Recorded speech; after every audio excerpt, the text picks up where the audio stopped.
DXDC Radyoman Report. Naka-heightened alert ang Philippine Coast Guard para sa 2023 Barangay ug Sangguniang Kabataan Elections. Gibutyag ni Commodore Redyard Marfe, Coast Guard District Southeastern Mindanao, Commander, na ipang-deploy nila ang mga barko kon mga capital ships para magpatuman og masugot nga seguridad, partikular na sa 11 ka mga barangay sa Davao Region nga gikonsiderang election areas of concern.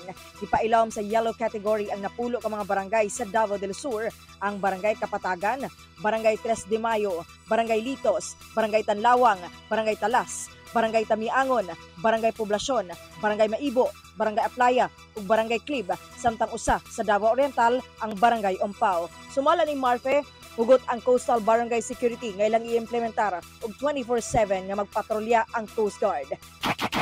We'll be also conducting regular patrols at yung ating mga force multiplier, yung ating mga Philippine Coast Guard auxiliary will be also deployed in this area. Kasama mo sa balita ug serbisyo publiko, Radyoman Aimee Ganita, Tatak RMN. RMN News, Diretso Balitang Metro Davao.